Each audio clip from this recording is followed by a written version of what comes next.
మరి మరొక్కసారి సద్గురు తపస్వీజీ మహారాజ్ గారికి మన యొక్క ఆత్మ ప్రణామం తెలియజేసుకుంటూ ప్రారంభించుకుందాం మై డియర్ ఫ్రెండ్స్. మరి మొట్టమొదటిగా అసలు వంశ చరిత్ర గురించి తెలుసుకుందాం.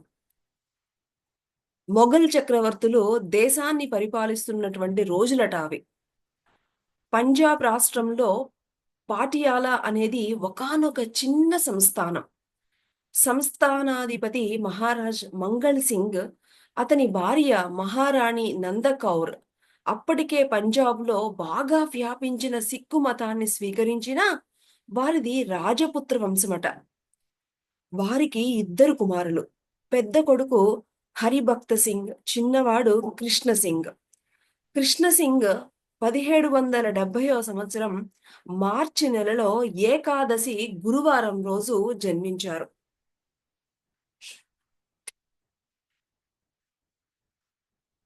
బాల్యంలో బలంగా, ఎత్తుగా, చక్కని శరీర సౌష్ఠవంతో పుష్టిగా ఉండేవారు. అతని దేహదారుఢ్యానికి, బలానికి, ఓర్పుకు, పౌరుషానికి చిన్నప్పుడు త్రాగిన తల్లికి పాలే కారణం. వయస్సులో చిన్నవాడైన హరిభక్త సింగ్ కన్నా బలంగా ఉండేవాడట.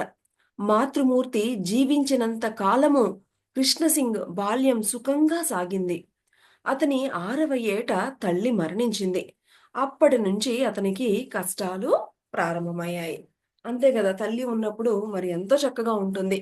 మరి ఈ తల్లి చనిపోయినప్పుడు ఇక కష్టాలు ప్రారంభమయ్యాయట. తండ్రి 2వ పెళ్లి చేసుకున్నారు. అందుచేత సవతి తమ్ముళ్ళ గొడవ ఎక్కువగా ఉండేది. కృష్ణసింగ్‌ది భీమబలం, సాహసంలో అతనికి సమానమైన వారు ఎవరు ఉండేవారు కాదు. బాల్యంలోనే మొండి గుర్రాలను, మదమెక్కిన ఏనుగులను వశపరుచుకుని వాటిపై స్వారీ చేసేవాడు. అతని ధైర్య సాహసాలు చూసి తండ్రి ఎంతో ముచ్చటపడిపోయేవారు. చదువు సంధ్యలలో కూడా ఎంతో అగ్ర శ్రేణిలో ఉండేవారు. సిక్కుల పవిత్ర మత గ్రంథము గురు గ్రంథ సాహెబ్‌ను క్షుణ్ణంగా చదివారు. అందులోని మొదటి పద్యం ప్రణవానికి ప్రతిరూపం. ఓంకారమే పరబ్రహ్మం, దానినే జపం చేయాలి. మన పవిత్ర శృతులన్నీ ఓంకారమే సకల శాస్త్రాలకు మూలమని, ఉపనిషత్తులన్నింటి సారము అవి ఉద్బోధించాయి. సింగ్ సోదరులు తరచూ రామాయణ, మహాభారత కథలు వింటూ ఉండేవారు. చూసారా, చిన్నపిల్లలు చక్కగా చిన్నప్పటి నుంచి కూడా ఇలాంటి పురాణ గాథలు వినడం అనేది ఎంతటి భాగ్యం మై డియర్ ఫ్రెండ్స్. సిక్కు మత వ్యవస్థాపకుడు గురునానక్ అంటే సింగ్ సోదరులకు ఎంతో భక్తి. కృష్ణ సింగ్‌కు ఋషులలో విశ్వామిత్రుడంటే ప్రత్యేకంగా చాలా చాలా ఇష్టం. అతను తమ కోట ఆవరణలోని ఉద్యానవనంలో అప్పుడప్పుడు ధ్యానం చేస్తూ కూర్చునేవారు. ఎందుకలా ఏకాంతంగా కూర్చుంటూ ఉంటావని తండ్రిగారు అడిగితే, తాను కూడా విశ్వామిత్రునిలాగా మహర్షి కావాలన్నదే తన కోరిక అని సమాధానం చెప్పేవారు. చూడండి, చిన్నప్పుడే మరి మరి ఎంతో తపస్సు చేసినటువంటి విశ్వామిత్రుల వారే మరి ఈయనకి ఆదర్శం. ఆ రోజుల్లో రాష్ట్రంలో రాజకీయ సుస్థిరత లేదు. పంజాబ్ పరిస్థితి చాలా ప్రమాదకరంగా ఉండేది. పరిస్థితులను బట్టి కృష్ణసింగ్, అతని అన్న హరిభక్త సింగ్ మల్ల యుద్ధంలోనూ, సైనిక శిక్షణలోనూ మంచి తర్ఫీదు పొందారు. వయస్సు పెరిగాక కృష్ణసింగ్, అతని సోదరుడు అనేక యుద్ధాలలో పాల్గొని తరచూ పాటియాలపై దండెత్తుతున్న మహమ్మదీయులను తరిమి కొట్టి రాష్ట్రాన్ని రక్షిస్తూ ఉండేవారు.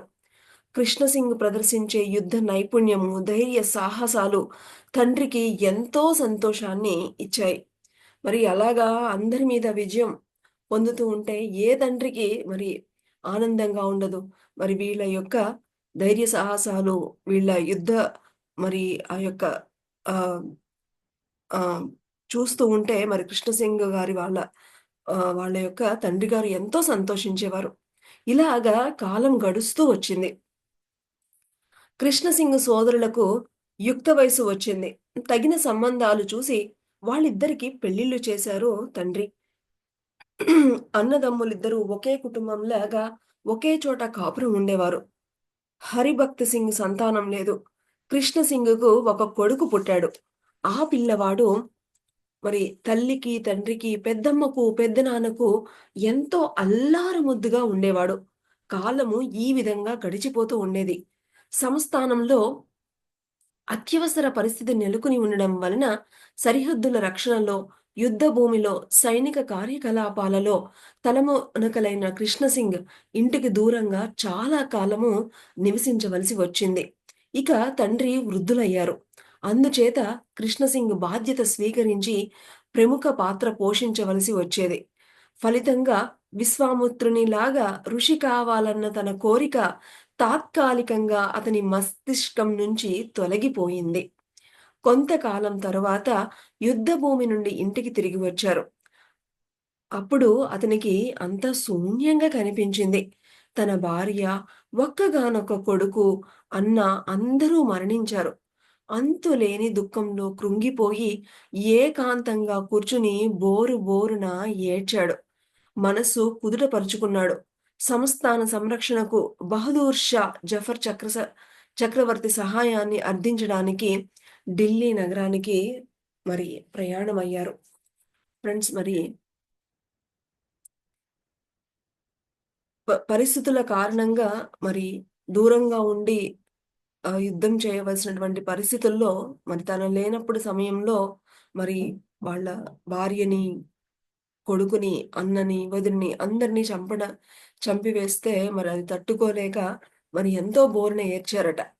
మరి తర్వాత ఇక ఎప్పటికైనా సరే మరి ఎలాంటి పరిస్థితులు వచ్చినా కూడా తట్టుకోవడం అనేది మరి ఏదో ఒక సమయంలో మరి కుదుటపరుచుకోవడం అనేది ప్రతి ఒక్కరి జీవితంలోనూ ఇది జరుగుతున్నదే. అలాగే మరి కొన్ని మరి బోరున ఏడ్చి ఏడ్చి మరి ఆ బాధని అంతా కూడా కుదుటపరుచుకుని మరి సంస్థాన రక్షణకు మరి జఫర్ చక్రవర్తి సహాయం అందించడానికని ఢిల్లీ బయలుదేరడం జరిగింది. మరి ఒక ఒకనాటి సూర్యోదయ సమయంలో గుర్రం మీద ఒక వ్యక్తి ఒంటరిగా పాటియాలా నుంచి ఢిల్లీ నగరానికి బయలుదేరారు. ఆ రోజుల్లో ధరించే సాధారణ సైనిక దుస్తులు వేసుకున్నాడు. స్వీయ రక్షణకు కావలసినటువంటి వస్తువులను తన వెంట పెట్టుకున్నాడు. వ్రేళ్లకు వజ్రపు టుంగరాలు పెట్టుకున్నాడు. అలా బయలుదేరిన వ్యక్తి కృష్ణసింగ్. అతని అంతరంగ సేవకుడు తోడుగా వస్తానన్నాడు. కాని సేవకుని కోరికను నిరాకరించాడు.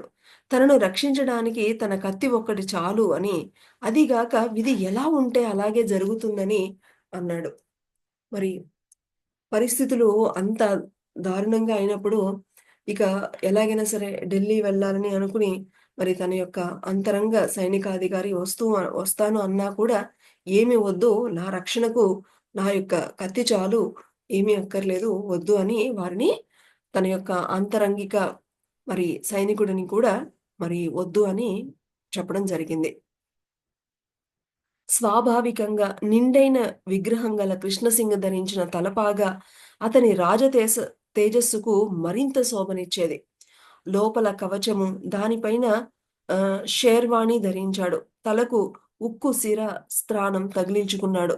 కాళ్లకు పట్టీలు కట్టుకున్నాడు. విలువైన పాదరక్షలు తొడుక్కున్నాడు. తన అందమైన గుర్రానికి కట్టిన జీనుకు వేలాడదీసిన సంచిని బంగారు నాణాలతో నింపాడు.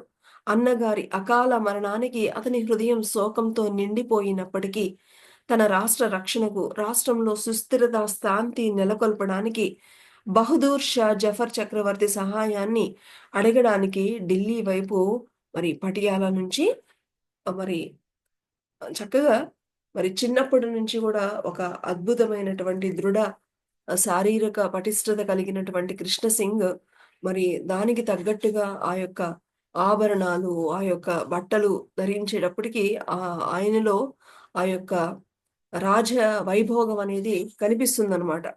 అయితే లోపల మరి తన అన్నగారి ప్రాణాలను వీళ్ళందరినీ పోయినప్పటికీ కూడా లోపల ఎంతో బాధ ఉంది. అయినా సరే మరి రాష్ట్ర రక్షణకి మరి ఎలాగైనా సరే సహాయం అడగాలని ఢిల్లీ వైపు ఈ విధంగా వెళ్ళడం జరిగింది. అలా ప్రయాణం సాగించి ఢిల్లీ నగరం చేరుకుని అప్పటికి చాలా పొద్దుపోయింది. మొఘల్ రాజధాని సింహద్వారాలు మూసివేయబడి ఉన్నాయి. తలుపులు తెరవమని, తనను నగరంలో ప్రవేశించడానికి అనుమతి ఇవ్వమని కాపలావాడిని కోరాడు. ఇది సాధ్యం కాదు. ఇప్పుడు రాత్రి 9 గంటలు దాటింది. తిరిగి రేపు ఉదయం 4 గంటల వరకు నగరపు సింహద్వారాలు తెరవబడవు. అంతవరకు నగరంలో ప్రవేశించడానికి వీలు కాదు అని మరి ఆ ద్వారపాలకుడు ఆహ్, సమాధానం ఇవ్వడం జరిగింది. మరి లేట్ అయిపోయింది. లేట్ అయిపోయిన తర్వాత మరి లోపలికి అక్కడ ఉన్నటువంటి ఆ యొక్క సైనికులు లోపలికి ఆ ద్వారపాలకులు కుదరదు. రేపు ఉదయం 4 గంటలకే మరలా తిరిగి తెరుస్తారు అని చెప్పడం జరిగిందనమాట. చేసేది లేక దగ్గరలో ఉన్న సత్రంలో ఆ రాత్రికి తలదాచుకున్నాడు రాకుమారుడు. తన గుర్రానికి మరియు తన విశ్రాంతి కోసం కటిక రాళ్లపై పడుకున్న కృష్ణసింగ్‌కు అతడిని ఆవరించిన దుఃఖం విశ్రాంతిని ఇవ్వలేదు. రాజులు ధరించే రత్న కిరీటాలు బయటికి మెరుస్తున్నప్పటికీ వాటి కింద కష్టాలు పొంచి ఉంటాయి. మరి కృష్ణసింగ్ మరుసటి రోజు ఉదయాన్నే లేచి మరి దుస్తులు ఎందుకంటే లోపల ఎంతో బాధ ఉంది. తన వాళ్ళందరూ చనిపోయారు. పైకి ఎంతో అందమైనటువంటి దుస్తులు ధరించినప్పటికీ కూడా ఆ లోపల ఆ బాధ అనేది పడుకున్నా కూడా అతనికి నిద్ర పట్టలేదనమాట. అంతే గదా! లోపల మనసులో బాధ ఉంటే ఎవరికైనా నిద్ర ఎలా పడుతుంది? అదే పరిస్థితి మరి కృష్ణసింగ్ గారికి కూడా మరి జరగడం. ఇక నిద్ర పట్టకపోయినా ఇంక తప్పక మరి ఉదయం వరకు వెయిట్ చేసి, ఉదయాన్నే లేచి దుస్తులు మార్చుకుని నగరంలోకి ప్రవేశించారు. అతని అతను ఢిల్లీ రావడం అదే మొట్టమొదటిసారి. అతనికి కుమార్జీ అనే హిందూ వజీరుతో పరిచయం ఏర్పడింది. కుమార్జీ కృష్ణసింగ్‌కు ఆతిథ్యం ఇచ్చాడు. కృష్ణసింగ్ 1, 2 రోజులు ఢిల్లీ నగరంలో ఉన్న వింతలు, విశేషాలు అన్నీ కూడా చూశాడు. నగరానికి 4 వైపులా ఎత్తైన సింహద్వారాలు ఉన్నాయి. నగరం చుట్టూ పెద్ద ప్రాకారాలు, వాటిని పరిరక్షిస్తూ ద్వారపాలకులు ఉన్నారు. సింహద్వారాలను రాత్రి కాగానే మూసివేస్తున్నారు. అక్కడక్కడ నీడ గడియారాలు, ఇసుక గడియారాలు ఉన్నాయి. రక్షక భట నిలయాల వద్ద కాలమానం తెలుసుకోవడానికి నీటి కుండల యంత్రాలు ఉన్నాయి. వాటి ఆధారంతో సమయాన్ని సూచిస్తూ ఎప్పటికప్పుడు విషయ సూచికలపై ప్రత్యేక అధికారులు వ్రాస్తూ ఉంటారు. దానిని బట్టి నగర ప్రజలు సమయాన్ని తెలుసుకుంటారు. సరిగ్గా మధ్యాహ్నం 12 గంటలకు ఒక ఫిరంగి పేలుస్తారు. అలాగే రాత్రి 9 గంటలకు ఒక ఫిరంగి పేలుస్తారు. అనుబంధ కార్యాలయాలలోని అధికారులు ఆ ధ్వనిని ఆధారం చేసుకుని వారి వారి కార్యాలయాలలో పనివేళను మరి సరిచేసుకుంటూ ఉంటారు. అప్పటి రోజులలో మరి ఈ కాలము అంతా మరి ఇప్పుడు ఉన్నటువంటి గడియారాలు ఉండకపోయుండొచ్చు. అందుకనే వాళ్ళు స్పెసిఫిక్‌గా అందరికీ తెలియడానికని మరి 12 గంటలకొకసారి అలాగే 9 గంటలకి ఒకసారి ఇలాగ ప్రత్యేక సమయాల్లో వాళ్ళు ఫిరంగుల్ని పేల్చడం ద్వారా అక్కడ ఉన్నవారు ఆ టైంని బట్టి వాళ్ళు రెడీ అయ్యేవారనమాట. ఆ రోజుల్లో కూడా అతి ముఖ్యమైన వీధి చాందినీ చౌక్. అప్పట్లో దాని స్వరూపమే వేరు. వీధికి 2 వైపులా పాలరాతి కాలువలు. ఆ కాలువలలోకి యమునా నది జలాలు పారుతూ ఉండేయి. నగరవాసులు ఆ నీటిని వారి ఇళ్లల్లోకి అవసరాలకు ఆ నదినే ఆ యొక్క నీటినే అవసరాలకు ఉపయోగించుకుంటూ ఉండేవారు. కాలువ గట్లపై ఎత్తుగా పెరిగిన పెద్ద పెద్ద చెట్లు రహదారిపై చక్కటి నీడని ఇస్తూ ఉండేవి. కాలువ పొడవున 16 మైళ్ళు నదీ జలాన్ని జగద్రి అనే చోటు నుండి కాలువలోకి ప్రవేశపెడతారు. రాజభవనపు ఉద్యానవనాలకు కావలసిన నీరు కూడా ఆ కాలువల ద్వారానే ప్రవహిస్తూ ఉంది. ఢిల్లీలో మొఘల్ ఉద్యానవనాలు ఒక ప్రత్యేక ఆకర్షణ. ఆ విశేషాలకు కుమార్జీ కృష్ణసింగికి చూపాడు. ఫ్రెండ్స్ మరి ఎక్కడైతే చక్కటి ప్రకృతి ఉంటుందో, మరి మరి ఆ యమునా నది చక్కగా పారుతూ ఉంటే, ఆ వాటర్‌ని అందరూ ఉపయోగించుకునేవారు. అలాగే చుట్టూతూ ఆ మొక్కలు అనేది ఒక ప్రత్యేక ఆకర్షణగా ఉండేదనమాట. ఇవన్నీ కూడా కృష్ణసింగ్ గారికి మరి అక్కడ మరి పరిచయమైనటువంటి కుమార్జీ అన్నీ కూడా చూపిస్తూ ఉండేవారనమాట. ఆరామ మండపాల్లో ఉష్ణోగ్రతను, నీటి తీరును అదుపు చేస్తూ సాంకేతిక నిపుణులు అమర్చిన యంత్ర పరికరాలు, వాటి ద్వారా పైకి వస్తున్న నీటి జల్లులు, చల్లని గాలులు, వేసవి మండపాలలో ఏర్పాటు చేసిన కృత్రిమంగా చల్లని వాతావరణం కల్పించే ప్రక్రియలు అన్నీ గూడా చూశాడు కృష్ణసింగ్. వేసవి వేడిని తట్టుకోవడానికి మొఘల్ చక్రవర్తి, ఆయన కుటుంబ సభ్యులు ఆ మండపాలలో కూర్చుంటారు. ఎముకలు కొరికే శీతాకాలపు చలిని తట్టుకోవడానికి అవసరమైన మేరకు ఉష్ణోగ్రతను పెంచే యంత్రాలు కూడా అక్కడ ఉన్నాయి. అలాగే చక్రవర్తి ఆయన కుటుంబ సభ్యులు స్నానాలు చేయడానికి స్నానాల గదులలో 24 గంటలు వేడి నీటిని అందించే యంత్రాలు ఉన్నాయి. మరి అక్కడ ఉన్నటువంటి ఆ ఉష్ణోగ్రతను ఎక్కువైతే తగ్గించడానికి, అలాగే తక్కువైతే గనక సమంగా ఉష్ణోగ్రత ఉండేటట్లు చూసేటట్లు దానికి అనుగుణంగా అక్కడ వాళ్ళు అన్నీ కూడా ఏర్పాట్లు చేసుకున్నారు. అలాగే మరి మొఘల్ చక్రవర్తులు గదా! వాళ్ళు చక్కగా ఎప్పుడు గూడా వాళ్ళ యొక్క ఆహ్, అన్ని వాళ్ళ యొక్క స్నానం చేయడానికి 24 గంటలు గూడా సరైన ఉష్ణోగ్రతతో కావాల్సినటువంటి ఆ వాటర్ ఎప్పుడు గూడా అవైలబిలిటీ ఉండడానికి అన్ని ఏర్పాట్లు వాళ్ళు చక్కగా ఏర్పాటు చేసుకున్నారట. ఢిల్లీలో కృష్ణసింగకు ఆకర్షించింది ఏమిటి అంటే, చక్రవర్తి ప్రతి శుక్రవారం నాడు ఏనుగుపై ఎక్కి జామా మసీదుకు వెళ్ళడం. రాజభవనానికి, మసీదుకు మధ్య సుమారు 12 ఫర్లాంగులు. వృద్ధ చక్రవర్తి ఎంతో అందంగా అమర్చిన ఏనుగు అంబారీపై కూర్చునేవాడు. ఏనుగు అతి నెమ్మదిగా నగర వీధుల్లో నుంచి మసీదుకు నడిచి వెళ్ళేది. అలా ఏనుగు కోట నుంచి మసీదుకు వెళ్ళడానికి 3 గంటల సమయం పట్టేది. అంబారీపై కూర్చుని ఉన్న చక్రవర్తి తన 2 చేతులతో వీధికి 2 వైపులా పడేలా డబ్బులు విసురుతూ ఉండేవారు. మరి పేదవాళ్ళకు దానం చేయడానికి చక్రవర్తి అనుసరిస్తున్న విధానము అది. ముష్టివాళ్ళు, పిల్లలు ఆ నాణాలు ఏరుకునేవారు. చిన్న పిల్లలు ఏనుగు పాదాల కింద పడి నలిగిపోకుండా ఏనుగును జాగ్రత్తగా నడిపించేవారు. మసీదులో ప్రార్థనల అనంతరము అదే ఏనుగుపై చక్రవర్తి కోటకు చేరుకోవడానికి 10, 12 నిమిషాల కంటే ఎక్కువ సమయం పట్టేది కాదు. తిరుగు ప్రయాణంలో డబ్బులు విసరడం అనేది ఉండేది కాదు. కాబట్టి పిల్లల బెడద ఉండేది కాదు. కృష్ణసింగ్ కుమార్జీ బాగా వీలుగా ఉన్న చోట నిలబడి ఒక శుక్రవారం నాడు ఈ విధంగా సాగిన మొఘల్ చక్రవర్తి ఊరేగింపును చూశాడు. ఇక కృష్ణసింగ్ అన్నీ తెలుసుకుంటున్నారనమాట. ఈ యొక్క మరి అక్కడ ఎలా ఉంది? ఏంటి? అనే పరిస్థితులన్నీ తెలుసుకుంటున్నారు. అక్కడ మరి రాజుగారు ప్రతి శుక్రవారం నాడు బయటికి వచ్చి మసీదుకు వెళ్లి స్పెషల్‌గా ప్రార్థనలు చేయించి, వెళ్ళేటప్పుడు అందరికీ కూడా లేని వాళ్ళకి అవి నాణేలు విసురుతూ ఉండేవారు. వచ్చేటప్పుడు మాత్రం అలాంటిదేమీ లేకుండా మరి వెళుతూ ఉండేవారనమాట. అది అక్కడ స్పెషల్‌గా ఫ్రైడే జరుగుతున్నటువంటి ఒకానొక కార్యక్రమం ఇది గమనించారనమాట కృష్ణసింగ్. మొదట కృష్ణసింగ్ కుమార్‌జీతో తాను నగర సందర్శనకు వచ్చిన సామాన్య ప్రయాణికుడనని చెప్పారు. అలాగా అంటే మొట్టమొదటే చెప్పలేదనమాట. తనెందుకొచ్చారు, ఏంటి అంటే పరిస్థితులన్నిటిని అర్థం చేసుకొని అప్పుడు చెప్పాలన్న ఉద్దేశ్యంతో మరి మొదట ఒక సామాన్య ఒకానొక ట్రావెలర్‌గా నేనొచ్చాను అని చెప్పి అక్కడ ఉన్నటువంటి పరిస్థితులు అన్నీ గూడా తెలుసుకోవడం స్టార్ట్ చేశారు. తర్వాత కుమార్‌జీకినను ఎప్పుడైతే ఈ కృష్ణ సింగ్ గారికి ఎప్పుడైతే స్నేహం అనేది పెరుగుతూ వచ్చిందో అప్పుడు తర్వాత అసలు నిజం అనేది చెప్పారనమాట. తన తమ అతిథి సామాన్యుడు కాదని, రాజపుత్రుడని, రాజకుమారుడని తెలిసి ఆశ్చర్యపోయాడు కుమార్‌జీ. అంతటి వారికి ఆతిథ్యమిచ్చే అవకాశం లభించినందుకు ఎంతో ఆనందించాడు.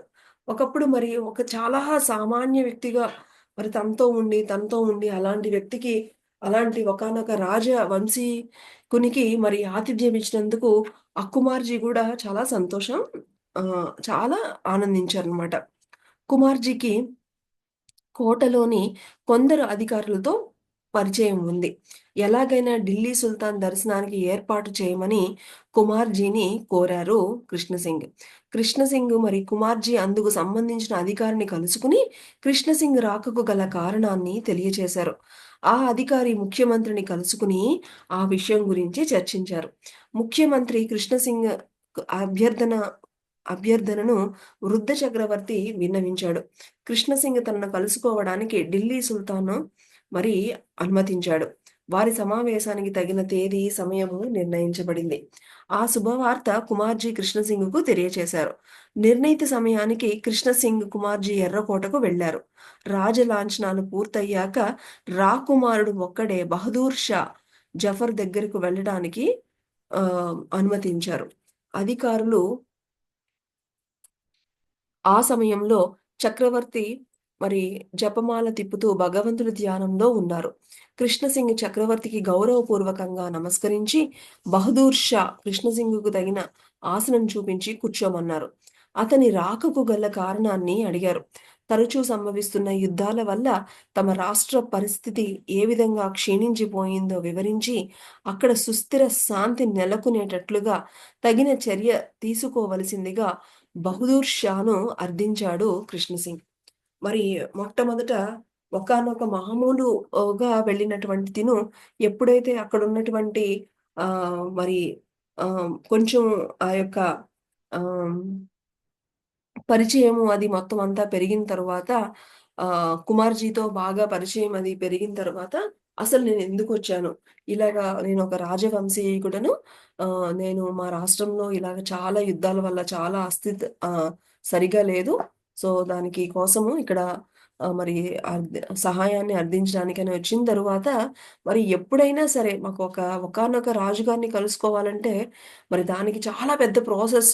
మరి ముందుగా మరి కుమార్‌జీకి తెలిసినటువంటి అధికారులను అధికారులకి ఫస్ట్ విన్నవించుకుని, ఆ అధికారులేమో ఆ మంత్రి గారికి విన్నవించుకోవడం. ఫైనల్‌గా ఆ యొక్క రాజుగారితో, ఆ యొక్క చక్రవర్తితో మరి ఒకానొక రోజు డైరెక్ట్‌గా కలిసేటువంటి అవకాశము మరి కృష్ణసింగ్‌కి మరి జరిగి ఆయన యొక్క విన్నపాన్ని విన్నవించుకోవడం అనేది జరిగిందనమాట. బహదూర్ షా మరి ఆ టైంలో ఆయన ఏం చేస్తున్నారట? ధ్యానంలో ఉన్నారు. జపమాల తిప్పుతూ ధ్యానంలో ఉన్నారన్నమాట. బహదూర్ షా జపమాల తిప్పుతూ ఉన్నప్పటికీ మరి రాకుమారులు చెప్పిందంతా పూర్తిగా విని ఆయన ఇలా సమాధానం చెప్పారు.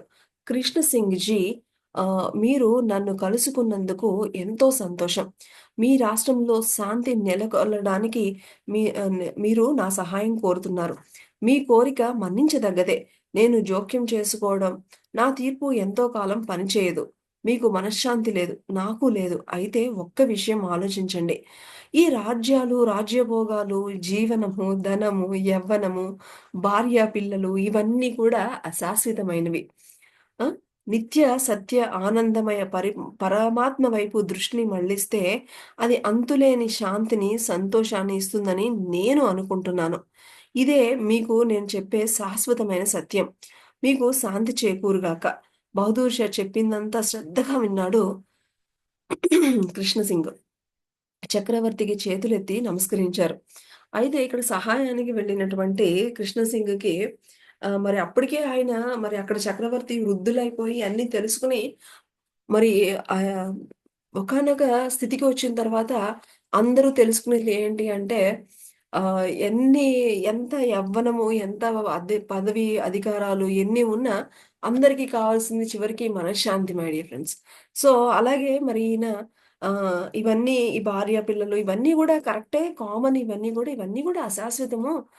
మీకు శాంతి లేదు, నాకు శాంతి లేదు. సో, మనకి కావాలి అంటే మన యొక్క దృష్టి ఎటువైపు భగవంతుని పైన మనం దృష్టి పెట్టాలి అని చెప్పేటప్పటికి అవంతా గూడా కృష్ణసింగ్ విని ఇక చక్రవర్తికి మరి నమస్కరించి బయలుదేరారనమాట.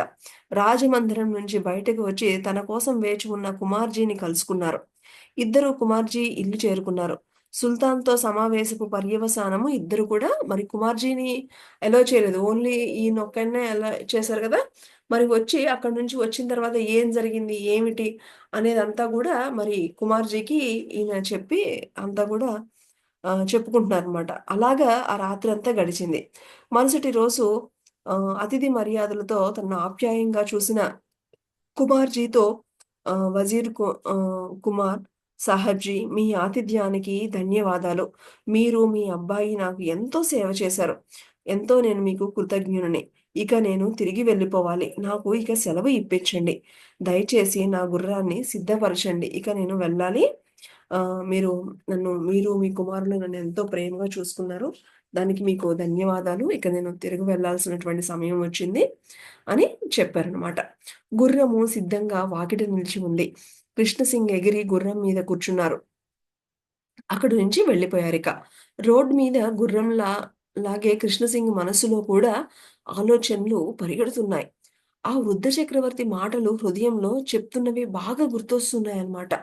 చెవుల్లో ఘింగురుమంటున్నాయి. అవి ఒక విప్లవాత్మక నిర్ణయానికి దారితీశాయి. ఈ రాజ్యభోగాలు పరిత్యజించి హరిద్వార్‌కి వెళ్లి తపస్సు చేసుకుందామని కృష్ణసింగ్ తీర్మానించుకున్నారు. గుర్రాన్ని జగద్రి వైపు పరిగెత్తించారు. కొద్ది క్షణాల్లో మొఘల్ రాజధాని నగరాన్ని విడిచింది గుర్రం. మరి నీకు ముక్తి కావాలి అంటే విషయ వాంఛలను విషం వలె విడిచిపెట్టి క్షమ, ఓర్పు, కపటము లేకుండా ఉండడము, దయ, సంతోషము, సత్యము వీటిని అమృతం వలె సేవించు అనే ఆ మాటలు గుర్తుంచి ఇవన్నీ గూడా కృష్ణ సింగ్ ఇక ఆ రాజుగారిని ఆయన వెళ్ళిన పని వేరు. కానీ అక్కడ ఆ వృద్ధరాజు గారు, ఆ వృద్ధ చక్రవర్తి చెప్పిన మాటలు కరెక్టే కదా! ఇవన్నీ కూడా అశాశ్వతము. ఎందుకు నేను వీటి కోసం ఇంకా పరుగులెడుతున్నాను అని చెప్పేసి ఆ గుర్రాన్నేమో మరి జగద్రి వైపుకి పంపించేసి, ఇక అక్కడి నుంచి ఆహ్, ఒక ఇంకా ఈ రాజభోగాలు అన్నీ పరిత్యజించి ఇక హరిద్వార్‌కి వెళ్ళిపోవాలి అని ఇక ఆయన నిర్ణయించుకున్నారనమాట.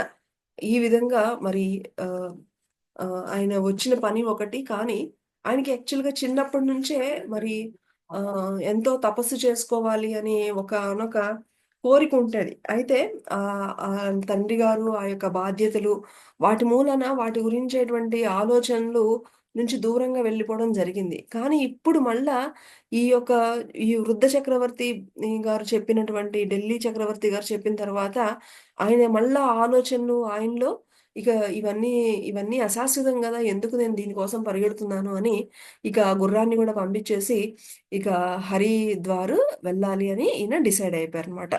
కొన్ని మైళ్ళు ప్రయాణించి ఒక 4 రోడ్ల కూడలిని చేరుకున్నారు. అందులో ఒకటి పాటియాలాకు వెళ్ళే దారి. వేరొకటి షారాన్‌పూర్‌కు వెళ్ళే మార్గం. పాటియాలా దారిని విడిచిపెట్టి ఉద్దేశ్యపూర్వకంగానే షారాన్‌పూర్ వైపు గుర్రాన్ని మళ్లించారు. హరిద్వార్ చేరడానికి మార్గం ఇదే. విశ్వాసపాత్రమైన అతని గుర్రం ఆ దారినే పరుగు తీసింది. తన జన్మభూమి పంజాబ్ గడ్డపై ఇక కాలు పెట్టనని ఆ గుర్రానికి కూడా తెలీదు. అంటే ఈయనకి ఒకానొక కోడలు చేరారు. అక్కడ ఒకవైపు వెళ్తేనేమో తన యొక్క పాటియాలాకు వెళ్ళేటువంటి దారి, ఒకవైపేమో వేరే వైపనమాట షారాన్‌పూర్. అయితే ఇక్కడ మనసు మారిపోయింది. ఇక్కడ కృష్ణజీకి ఈ మనసు మారిపోవడం వలన ఇంకా అతనికి మళ్ళా ఆ పాటియాలా వైపు వెళ్ళేటువంటి ఉద్దేశ్యం లేక, కావాలనే ఆయన షారాన్‌పూర్ వైపుకి వెళ్ళడం అనేది ప్రారంభించారనమాట. ఇలాగా షారాన్‌పూర్ రోడ్డుపై స్వారీ చేస్తున్న కృష్ణసింగ్ ప్రయాణానికి అకస్మాత్తుగా ఒక ఆటంకం కలిగింది. ఆత్మావలోకనంలో తనను తాను ఉద్ధరించుకోవాలన్న కృష్ణసింగ్ ప్రయత్నానికి అదే మొదటి సంఘర్షణ. కృష్ణసింగ్‌కు ఆటంకం కలిగిన సంఘటన అసాధారణమైనది. దానిని అతను జయించిన తీరు ఆశ్చర్యకరమైనది. త్వరగా హరిద్వార్ చేరుకునే సంకల్పంలో అతను వేగంగా ప్రయాణం సాగిస్తూ ఉన్నాడు. అకస్మాత్తుగా పెద్దగా బుసలు కొడుతూ నాగుపాము ఒకటి అతన్ని వెంట తరుముతూ ఉంది. అతడు వెనక్కి తిరిగి పామును చూశాడు. కానీ ఆ పాము ఎందుకో తననే వెంబడిస్తుందని అతను ఊహించనే లేదు. గుర్రపు వేగాన్ని పెంచి ముందుకు సాగిపోయాడు. అయితే ఆ పాము కూడా వేగాన్ని పెంచి గుర్రం వెనక అదే వేగంతో పాగుతూ అతి భయంకరంగా కృష్ణజీ వైపు బుసలు కొడుతోందట. అది గమనించాడు కృష్ణసింగ్. అపాయాన్ని గుర్తించాడు. కోపంతో వెంటనే గుర్రాన్ని దిగాడు. పొర నుంచి కత్తిని తీశాడు. ఆ పాము మీద దాడి చేశాడు. ఆ పాము సాధారణమైంది కాదు. దెబ్బను తప్పించుకుంది. భయభ్రాంతులు గొలుపుతూ ఉవ్వెత్తున అతని పైకి లేచింది. కృష్ణసింగ్ మంచి నేర్పరి. చటుక్కున పక్కకి తప్పుకున్నారు. మళ్ళా కత్తితో పాము మీద దాడి చేయబోయాడు. అలా చాలా సార్లు ప్రయత్నించాడు. కానీ ఆ పామును మాత్రం కొట్టలేకపోయాడు. చివరకు పాము దగ్గరలో ఉన్న పొదల్లోకి వెళ్ళిపోయింది. అయితే ఈ రాజుగారి మాటలు విన్నటువంటి కృష్ణసింగ్ ఎలాగైనా సరే హరిద్వార్ త్వరగా వెళ్ళిపోవాలని అనుకుంటుంటే, తనకు తెలియకుండానే ఒకానొక పాము తనని వెంబడించడం అనేది గమనించాడు. చూసి చాలా ఇంకా స్పీడ్‌గా పెంచితే, ఆ పాము గూడా అదే స్పీడ్‌గా వెనకాల రావడం చూసి ఇక ఎంతసేపు అని చెప్పి కిందకు దిగి ఆ పాముపై ఆహ్, మరి ఆహ్, పై దాడి చేయగా ఆ పాముని చాలా సేపు ట్రై చేసినా గూడా ఆ పాముకి ఏ మాత్రము హాని చేయలేకపోయాడు. అలాగే పాము కూడా ఎంతో బుసలు కొట్టడానికి ట్రై చేసినా గూడా దీని యొక్క చాకచక్యంతో దాని నుంచి రక్షించుకోవడం జరిగింది. ఇలా జరుగుతూ, జరుగుతూ మొత్తానికి పాము మళ్ళా తిరిగి పొదల్లోకి వెళ్ళిపోయిందనమాట. ఈ విధంగా ఒకానొక ఆపద నుంచి ఆహ్, మరి తొలగిపోయిందనుకుని గుర్రం ఎక్కి ముందుకు ప్రయాణం సాగించాడు. 5, 6 ఫర్లాంగుల దూరం ప్రయాణించాడు. మళ్ళా తన వెనుక నుంచి పాము బుసగొడుతున్న శబ్దం విన్నాడు. వెనక్కి తిరిగి చూశాడు. అదే పాము మళ్ళా శరవేగంతో తనను వెంటాడడం గమనించాడు. వెంటనే గుర్రం దిగి గుర్రాన్ని పక్కనున్న చెట్టు దగ్గరకు తోలాడు. కత్తి దూసి దారికి అడ్డంగా నిలబడ్డాడు. విర విరుచుకు పడుతున్నటువంటి కెరటంలాగా ఉరకలు వేస్తూ వచ్చి అతను కాటు వేయబోయింది ఆ పాము. అప్రమత్తంగా ఉన్న కృష్ణసింగ్ పక్కకి తప్పుకున్నాడు. పొడవైన కత్తితో దాన్ని ఎదుర్కొన్నాడు. ఇలా చాలా సేపు కృష్ణసింగ్‌కి, సర్పానికి మధ్య తీవ్రమైనటువంటి యుద్ధం సాగింది. పాముని చంపడం మాట అటుంచి కనీసము దాని మీద ఒక్క దెబ్బ కూడా వెయ్యలేకపోయాడు. అయితే పాముని చంపడం ఎందుకులే అనుకుని అదిలించి అక్కడి నుంచి తరిమివేశాడు. మళ్ళా ఇలాగా ఒకసారి మళ్ళా అది పొదల్లోకెళ్ళిపోయింది. ఇక ఆపద పోయింది కదా అనుకుంటే, మళ్ళా ఆ పాము కొంత దూరం వెళ్ళేసరికి మళ్ళా బుసలు వినబడుతూ ఉన్నాయి. ఏమిటి అని చూస్తేనేమో, ఆ పాము మళ్ళా వెనక్కి అలా తరుముకుంటూ వస్తుంది. ఇదేమిట్రా అని మళ్ళా కిందకి దిగి, మళ్ళా దాంతో యుద్ధం చేసి, మళ్ళా ఎందుకులే చంపడం అని అలాగా దాని నుంచి తప్పించుకుంటూ ప్రయత్నిస్తూ మళ్ళా దాంతో చాలా సేపు యుద్ధం చేసి, మళ్ళా అక్కడి నుంచి వదిలించుకొని, మళ్ళా అక్కడి నుంచి తరిమేసి పాముని తరిమేసి మళ్ళా బయలుదేరాడనమాట. ఇలాగా ముందుకు సాగుతూ ఉండగా చాలా దూరం పయనించాడు. కొంతసేపయింది. అదే పాము అతని కంటే ముందు వెళ్లి రహదారి మధ్యలో అడ్డుగా తోకపై నిలబడి ఉండడాన్ని గమనించాడు. చూడండి 2 సార్లు తరిమి కొట్టాడు. మళ్ళా ఏమైంది? ఆ పాము ఈసారి అంతకంటే ముందు వెళ్ళిపోయి ఎలా నుంచుందంట తోక పైన ఇలాగా ఏకధాటిగా నుంచుందంట. అడ్డుగా నుంచుందట. తోక మీద నుంచుంది పొడవుగా. గుర్రం కంగారు పడి గుర్రం కూడా భయపడిపోయి కాలు ముందుకి వేయలేకపోయింది. పాము తనకంటే ముందుగా అసలు ఎలా వెళ్ళిందో అసలు అంతే పట్టలేదు. ఇదేదో సామాన్యమైన పాము కాదు. కాకపోతే అంత త్వరగా ముందుకసలు ఎలా వచ్చింది అన్న ఆలోచనలో పడిపోయాడు కృష్ణసింగ్. తన ధైర్యము, సాహసము, ఖడ్గము ద్వారా సాధించలేక పోయిన దాన్ని తన ప్రార్థన ఒక్కటే సాధించగలదు అని అనుకున్నాడు. సర్పరాజుకు మోకరిల్లడం తప్ప వేరే గత్యంతరము కనిపించలేదు. ఇది తన హరిద్వార్ ప్రయాణానికి పరీక్షగా పాము రూపంలో వచ్చిన పరమేశ్వరుని మాయ తప్ప మరొకటి కాదు అని నిర్ణయించుకున్నాడు. ఇక అర్థమైపోయింది. ఏమిటి? నేను 2 సార్లు తప్పించుకొని వచ్చాను. మూడోసారి నేనింత వేగంగా వెళ్ళాలని వెళ్తూ ఉంటే, నాకంటే ముందుగా నాకు అడ్డు ఇలా నుంచుంది. ఇలాగా ఆ తోక మీద ఇలా నుంచుంది అంటే, ఇది మామూలు పాము కాదు. ఇది ఏదో ఆహ్, దేవుడి యొక్క పరీక్షగా మరి నాకు అని చెప్పి వెంటనే ఇక మోకరిల్లి ప్రార్థన చేశాడనమాట. ఆ విధంగా భగవంతుడు తనను కఠిన పరీక్షకు గురి చేస్తున్నారు అనుకుని, భౌతిక సుఖాలను పరిత్యజించి, సన్యాసిగా మారిపోదలిచిన తన దృఢ నిర్ణయం ఇక తిరుగు లేనిదని పామును నమ్మించవలసిన అవసరం ఉందని భావించారు. అలా ఆలోచించి రాకుమారుడు తన శిరస్త్రాణము, తలపాగా, కరవాలము తీసి పక్కన పెట్టేశారు. తన నిర్భయత్వాన్ని సూచించడానికి నిరాయుధుడు అయిపోయాడు. ఇంకా ఆ పాము ముందు అన్నీ గూడా తీసి తన యొక్క ఏదైతే కుమారుడుగా చూపించేటువంటి ఆ యొక్క కత్తి, ఆ యొక్క తలపాగా అవన్నీ గూడా తీసి పక్కన పెట్టి నిరాయుధుడై మరి మోకరిల్లి ఆ పాముకి నమస్కరించాడనమాట. భక్తితో 2 చేతులు జోడించి పాముకు ఎదురుగా నిలబడి, "ఓ సర్పరాజా! చూస్తూ ఉంటే నువ్వు భగవంతుని మాయగా తోస్తున్నావు. తపస్సు కోసం గంగ ఒడ్డుకు వెళుతున్నాను. భగవంతుని దర్శించాలని నా కోరిక. దయచేసి నాకు ఆటంకం కలిగించకు. నా దారికి అడ్డురాకు. నన్ను కటాక్షించు. నేను నీకు లోబడిపోయాను" అని ప్రార్థించి సర్పానికి ఎదురుగా సాష్టాంగపడి లేచాడు. ఆ పాము ఒక్క అంగుళం కూడా ముందుకు కదల్లేదు.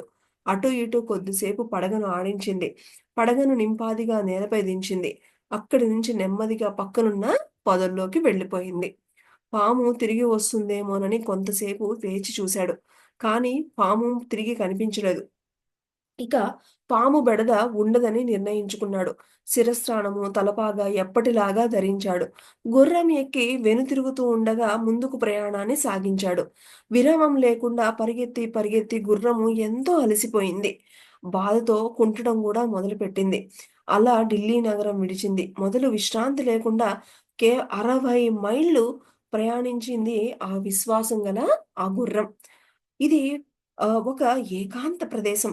ఢిల్లీ నుంచి అంత దూరం తను సురక్షితంగా తీసుకువచ్చినందుకు గుర్రం నుదిటిన ప్రేమపూర్వకంగా మరి చక్కగా చుంబించాడు. మరి తన కోసము ఏమి ఎక్కడ ఎలాంటి విశ్రాంతి లేకుండా మరి అంత ఇదిగా మరి తీసుకొచ్చినటువంటి 60 మైళ్ళ మరి అంత దూరం తీసుకొచ్చినటువంటి ఆ గుర్రం మీద ప్రేమతో చక్కగా ఒక ముద్దు పెట్టాడనమాట. హ్మ్. సాయంత్రం కాబోతోంది. సాయంత్రం కాబోతోంది. అందుచేత కృష్ణసింగ్ త్వరపడాలి. తను నిలబడిన మరి ఆ పని తను నిలబడిన ఆహ్, వీస్తున్నటువంటి ఆ పవనమే సాక్షి. పశ్చిమాన అస్తమిస్తున్న సూర్యుడే సాక్షి. అన్నింటికి మించి తన అంతరాత్మే సాక్షి. దుస్తులు పూర్తిగా తీసేశాడు. నగ్నంగా నిలబడ్డాడు. కృష్ణసింగ్ నుంచి మంచి పొడగరి, కండలు తిరిగిన అతని శరీరము ఎండలో, గాలిలో అలా నిలబడి ఉంది. మరి ఇలా వస్తున్న సమయంలో ఆ పాము వెంబడించడము, ఆ పాముతో యుద్ధం చేయడము, ఎక్కడ ఏమి చేయలేకపోవడము, ఆ పాముని మరి ఒకానొక దైవశక్తిగా భావిస్తూ ఆ పాముకి పూర్తిగా సరెండర్ అయ్యి ప్రేయర్ చేయడము, ఆ ప్రేయర్ చేసిన తర్వాతేమో పాము వెళ్ళిపోవడము, ఇలాగా తనలో మరి ఒక రకమైనటువంటి మార్పు అన్నమాట. ఇంక ఇవన్నీ ఆలోచించుకుని ఇక ఒకానొక ఏకాంత ప్రదేశానికి వెళ్ళాక, ఇక అన్నీ తీసేసాడనమాట. పూర్తిగా ఇక నగ్నంగా నిలబడిపోయాడనమాట. మరి ఇంకా ఆ గాల్లో అలాగా ఇంక నగ్నంగా నిలబడిపోయి, ఆ తరువాత అతను తలపాగను ముక్కలు ముక్కలుగా చించేశాడు. ఒక ముక్కను ఆహ్, మొలకు కట్టుకుని పట్టీలా కట్టుకున్నాడు. మరో ముక్క తీసి కౌపీన కట్టుకున్నాడు. ఇంకో ముక్క తీసి అంగవస్త్రంగా కట్టుకున్నాడు. తలపాగా గుడ్డ తీసి నేలపై పరిచాడు.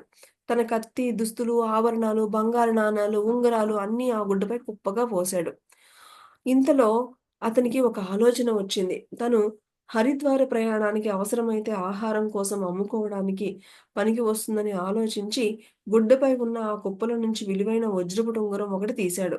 మొలకు కట్టిన పట్టీ తీసి, అందులో ఉంగరాన్ని మూటకట్టి, తిరిగి పట్టీ మొలకి కట్టుకుని, యథాపూర్వం కౌపీనం ధరించాడు. అయితే అన్నీ తీసేశాడు. కానీ ఉంగరం ఒకటి ఎప్పటికన్నా ఉంటుందని చెప్పేసి, అదొక్కటి మాత్రం మొలకి కట్టుకుని మరి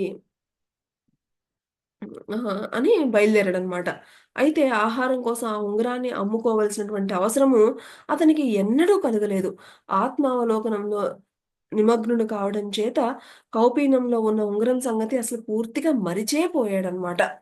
ఆ తరువాత కృష్ణసింగ్ గుడ్డపై పడవేసి కుప్పలోంచి 2 కాగితాలు తీసుకున్నాడు. అంటే కృష్ణసింగ్ ఒక చోట కుప్పలో నుంచి 2 కాగితాలు తీసుకున్నాడట. పక్కనున్న పొదలో నుంచి నీలి రంగు గల పళ్ళరసం దప్పగా వేసిన ఆకులో నుంచి ఆ రసంతో పుల్ల తీసుకొని 2 కాగితాలపై ఇలా రాశాడు. ఏమిటి అంటే, గుర్రానికి కట్టిన ఈ గుడ్డ మూటలో విలువైన వస్తువులు, నాణ్యాలు ఉన్నాయి. వాటిని ఎవరైనా స్వేచ్ఛగా తీసుకోవచ్చు. అయితే ఆ గుర్రాన్ని ప్రేమపూర్వకంగా, జాగ్రత్తగా చూస్తూ కాపాడడానికి బాధ్యత వహించాలి. మరి తనేమో ఇక పూర్తిగా ఆధ్యాత్మికంగా వెళ్ళాలని పూర్తిగా అన్నీ వదిలేసి, బట్టలు తీసేసి, నగ్నంగా తయారయ్యి, ఏవో చిన్న చిన్న ముక్కలు ఇలా కట్టుకుని ఉన్నాడు. మరి ఆ గుర్రము ఎంతో ప్రేమగా ఇన్ని రోజులు చూసింది. మరి ఆ గుర్రాన్ని సంరక్షణ కోసము తన దగ్గరున్న డబ్బులన్నీ కూడా మూట కట్టి, అందులో ఒక ఒక 2 కాగితాలు తీసుకొని దాని మీద రాసాడనమాట. ఈ డబ్బులు తీసుకోండి. కానీ గుర్రాన్ని మాత్రం ప్రేమగా చూసుకోండి అని చక్కగా మరి ఆ బాధ్యత ఒక్కటి తీసుకోవాలి డబ్బులు తీసుకున్న వాళ్ళు అని చెప్పారనమాట. ఆ 2 కాగితాల్లో ఒకదాన్ని గుర్రం జీనుకు కట్టాడు. రెండవదేమో గుర్రం మెడలో వేలాడదీశాడు. తర్వాత గుర్రం జీనుపై మూటను కట్టాడు. ఇదంతా గమనించిన గుర్రము కన్నీరు కార్చడం మొదలుపెట్టేసింది. ఇంక గుర్రానికి అర్థమైపోయింది. మరి యానిమల్స్‌కి అవి గూడా ఎంతో ప్రేమ కలిగి ఉంటాయి మై డియర్ ఫ్రెండ్స్. వాటికి ఇంకా అర్థమైపోయింది. ఇంకా మరి కృష్ణ సింగ్ తనని ఇంకా వదిలేస్తున్నాడు. తనకి ఇక దూరంగా వెళ్ళిపోతున్నాడు అని అర్థమైపోయిందనమాట. గుర్రాలు చాలా ఎఫెక్షన్‌తో ఉంటాయి.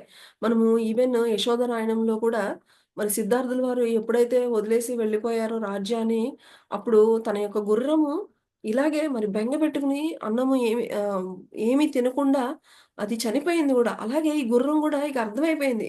ఏంటి ఇలాగా అన్నీ కట్టి ఇలా చేస్తున్నాడు అని దాని లోపల నుంచి బాధ వచ్చేసిందనమాట ఇక. కృష్ణసింగ కూడా కన్నీరు కాల్చాడు. ఇంకా ఇద్దరికీ గూడా కన్నీరొచ్చేస్తుందనమాట. గుర్రానికి వీడ్కోలు చెప్తూ, "నేను భగవంతుడిని వెతుక్కుంటూ వెళ్తున్నాను.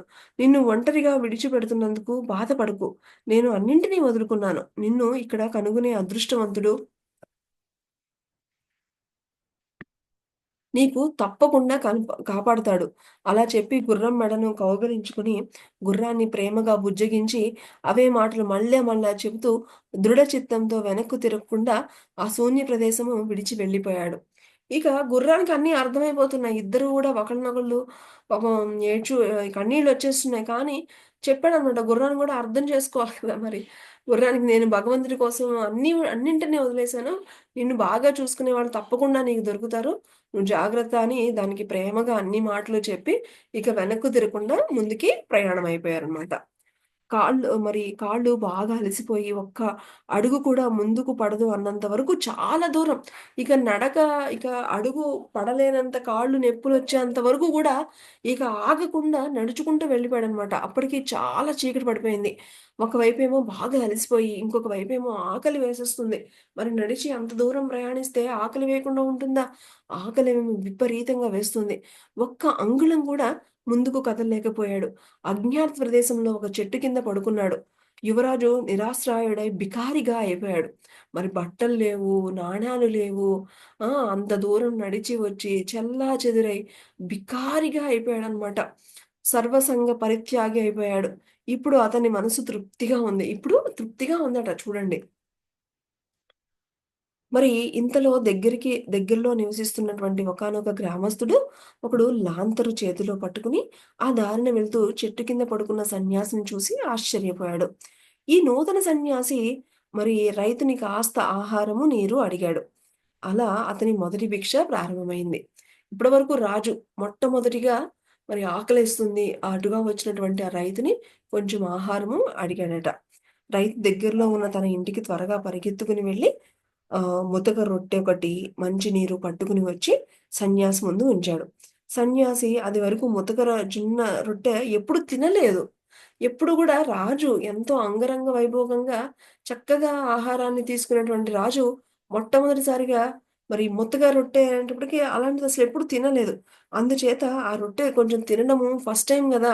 కొంచెం కష్టంగా అనిపించిందనమాట. అది గమనించాడు రైతు. వెంటనే ఇంటికి వెళ్లి మెత్తని గోధుమ రొట్టెలు తెచ్చి సాధువు ముందు వచ్చాడు. అది చూస్తూ రైతుకి అర్థమైపోయింది తను తినలేకపోతున్నాడు ఈ రొట్టె అని. పాపం జాలితో మళ్ళా గోధుమ రొట్టెలు మెత్తగా ఉన్నవి తీసుకొచ్చి ఇచ్చాడనమాట. సన్యాసి ఆ గోధుమ రొట్టెలు తిని కాస్త నీరు తాగి కొంచెం ఆకలి దప్పికలు తీర్చుకున్నాడు. ఆ రైతు పేరు సాధురాం. నువ్వు యుద్ధభూమి నుంచి పారిపోయి వచ్చిన సిపాయివై ఉండాలి.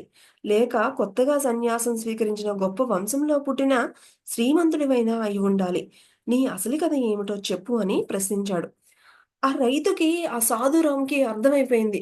తను అలా ఉన్నాడు కానీ, తనలో ఉన్నటువంటి అవన్నీ చూసిన తర్వాత తనకి అర్థమైపోయింది. నువ్వు ఏదో గొప్ప వంశంలో వాడివే. కొత్తగా సన్యాసిగా మారిన అయ్యుంటావు. లేదన్నా ఒక గొప్ప సిపాయివైనా అయ్యుంటావు అని ఆ రైతు కనిపెట్టేసాడనమాట. నీ అసలు కథ ఏంటో చెప్పు అని అని మరి అడగగానే ఆ యువరాజుకి నీ యొక్క సూక్ష్మ బుద్ధికి మరి యువరాజు ఎంతో ఆశ్చర్యపడిపోయాడు. తన కథ అంతా రైతుకు చెప్పి, అంతకు సుమారు 2 గంటల క్రితము తాను సన్యాసిగా మారినటువంటి వైనము రైతుకు చెప్పాడు. జస్ట్ ఒక 2 గంటల క్రితమే నేను సన్యాసిగా మారాను అని మరి ఆ స్టోరీ అంతా కూడా ఆ రైతుకు చెప్పడం జరిగింది. ఆ సాయంకాలం వరకు యువరాజుగా ఉండి హఠాత్తుగా సన్యాసం స్వీకరించిన ఆ మహానుభావుడికి ఆహారం పెట్టిన తన అదృష్టానికి రైతు ఎంతో ఎంతో ఆనందానికి గురి అయ్యాడు. సన్యాసికి నమస్కరించి తన దారిన తాను వెళ్ళిపోయాడు. ఆ రాత్రి చెట్టు కింద పడుకుని శరీర బడలిక తీర్చుకున్నాడు ఈ నూతన సన్యాసి. మరి ఈ విధంగా ఆహ్, మరి ఒకానొక రాజు ఈరోజు మనము ఆహ్, ఈయన ఎలాగా ఏ వంశంలో మరి ఒకానొక మొఘలు చక్రవర్తుల అటువంటి మరి అటువంటి ఆ రోజుల్లో మరి పంజాబ్ రాష్ట్రంలో పాటియాలా అనేది ఒక చిన్న సంస్థానం యొక్క మరి మహారాజా మంగళసింగ్ అనమాట. వాళ్ళకి ఇద్దరు కొడుకులు. అందులో చిన్నవాడు ఈ కృష్ణసింగ్ అనమాట. పెద్ద కొడుకు హరిభక్త్ సింగ్.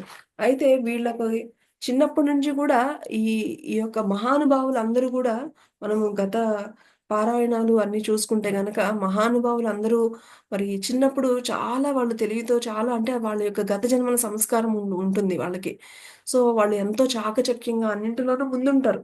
అలాగే ఈ కృష్ణ సింగ్ గూడా మరి ఆ యొక్క గత సంస్కారాల వల్ల చిన్నప్పటి నుంచి ఒక చక్కటి ఆరోగ్యము, చక్కటి వంశంలో పుట్టడము, అలాగే అన్నింటిలో గూడా ముందు ఉండడము, మరి చిన్నప్పటి నుంచి గూడా ఆ యొక్క ఆధ్యాత్మిక భావన అనేది ఉంది. చిన్నప్పుడు గూడా టైం దొరికినప్పుడు కొంచెం ధ్యానంలో కూర్చోవడము, మరి ఇలాగా చిన్నప్పటి నుంచి ఆ యొక్క ఆ సంస్కారాలనేవి పిల్లలు చిన్నప్పటి నుంచి కనిపిస్తూ ఉంటాయి. అలాగా ఉన్నటువంటి ఆయన మరి అక్కడున్నటువంటి ఆ యొక్క సంస్థానం యొక్క పరిస్థితులకు అనుగుణంగా మరి తండ్రి వృద్ధులవుతుంటే అక్కడున్నటువంటి బాధ్యతలు తీసుకొని మరి ఆహ్, అన్ని యుద్ధాలు చేసి యుద్ధాలు చేసేటువంటి క్రమంలో తను దూరంగా ఉన్నప్పుడు, ఆ రాజ్యానికి దూరంగా ఉన్నప్పుడు మరి వారి కుటుంబ సభ్యులందరిపై దాడి జరిగి వారందరూ చనిపోవడం. చూసి ఆ బాధని ఓర్చుకోలేక ఎలాగైనా సరే వాళ్ళ రాజ్యాన్ని రక్షించుకోవడం అని చెప్పేసి ఢిల్లీ, ఢిల్లీ చక్రవర్తికి దగ్గరికి వెళితే ఆయన మరి ఆయన ఎంతో వృద్ధ చక్రవర్తి. అప్పటికే ఆయన ఎంతో అనుభవాలు చూసి, "నాయనా ఇవన్నీ గూడా అశాశ్వతము. నేనొస్తాను నీకొచ్చి నీకు సహాయం చేస్తాను. కానీ అది ఏంటంటే టెంపరరీ అవుతుంది. మనకి కావాల్సింది ఏంటి అంటే శాంతి కావాలి. కాబట్టి నువ్వు భగవంతుడి యొక్క అన్వేషణలో ఉంటే బావుంటుంది." అని ఆ యొక్క ఢిల్లీ రాజుగారు ఇచ్చినటువంటి సలహా మేరకు మరి తిరిగి ఇక ఇంటికి వెళ్ళకుండా అటు నుంచి అటు హరిద్వార్ వెళ్తూ ఉంటే మరి ఆ హరిద్వార్‌కి వెళ్ళేటువంటి ప్రయాణంలో ఒకానొక పాము 2 సార్లు బుసగట్టి వెంబడించడము. తర్వాత మూడోసారి తనకంటే ముందు నిల్చుని తోక మీద నుంచుని ప్రత్యక్షమవగా ఇది మామూలు సర్పం కాదు అని ఇది ఇంక పూర్తిగా సరెండర్ అయిపోయి అన్నీ తీసి పక్కన పెట్టి నేనిలాగ భగవంతుడి అన్వేషణలో ఉన్నాను. దయచేసి నాకు సహకరించమని ప్రార్థించగా అప్పుడు ఇక ఆ పాము వెళ్ళిపోవడం జరుగుతుంది. అలాగా కొంత దూరం వెళ్ళిన తర్వాత ఇక సన్యాసిగా అవ్వాలని అనుకున్నారు. ఇక సన్యాసిగా అనుకున్నప్పుడు ఇంక ఇవన్నీ ఎందుకు అని నిర్ణయించుకుని తనతో పాటు ఉన్న గుర్రాన్ని మరి దాన్ని అన్యాయంగా వదిలేయకూడదు గదా! అందుకని చెప్పేసి తన దగ్గరున్నటువంటి నాణాలు విలువైనవన్నీ కూడా ఒక మూట కట్టేసి, ఆ మూటలో మరి ఒక కాగితం మీద ఇవన్నీ తీసుకోండి. కానీ గుర్రాన్ని మాత్రం ప్రేమగా చూసుకోండి అని చెప్పేసి ఆ గుర్రానికి గూడా మరి కన్విన్స్ చేస్తూ దాంతో గూడా ప్రేమగా చెప్పి అక్కడి నుంచి వెళ్ళిపోవడం. ఇలాగ ఎక్కడికి వెళ్ళాలో తెలీదు. అలా నడుచుకుంటూ, నడుచుకుంటూ వెళ్ళిపోయి, ఇక కాళ్ళు ఆగలేనంత ఇక నొప్పి వస్తుందన్న సమయానికి ఇక ఒకానొక గ్రామానికి చేరుకున్నప్పుడు, అక్కడ గ్రామంలో మరి ఆకలితో ఆహారం అడగగా తను మామూలు జొన్న రొట్టెలు పెడతాడు. మరి రాజు గదా! అప్పటికే ఎంతో చక్కగా అమృతతుల్యమైనటువంటి ఆహారం తిన్నటువంటి రాజుకి ఆ ముతక రొట్టెలు తినలేకపోతూ ఉంటాడు. అది చూసినటువంటి ఆ రైతు వెంటనే అర్థం చేసుకొని మళ్ళా పాపం మెత్తగా ఉన్నటువంటి ఆ చపాతీలు తీసుకొచ్చి, "నాయనా నువ్వు కనిపిస్తుంటే చాలా ఇదిగా ఉన్నావు. చాలా మంచి వంశం నుంచి వచ్చిన ఇదిలా ఉన్నావు. నీ స్టోరీ ఏంటో" అని చెప్తే, అసలు ఎంత బాగా ఐడెంటిఫై చేశాడు నా యొక్క స్థితి గురించి అని ఆశ్చర్యపడి, మరి వెంటనే జరిగిందంతా రైతుకి చెప్పడం.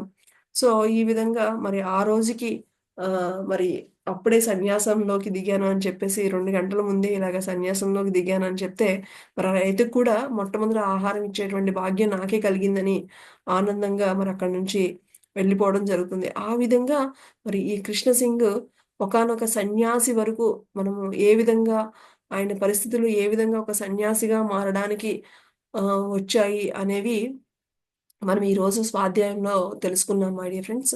మరి శాశ్వతమైన దానిని పట్టుకోవాలి అని మరి ఇక్కడ ఫైనల్‌గా మరి కృష్ణ సింగ్ అన్నిటిని వదిలేసి ఒకానొక సన్యాసంలోకి రావడం అనేది జరిగిందనమాట.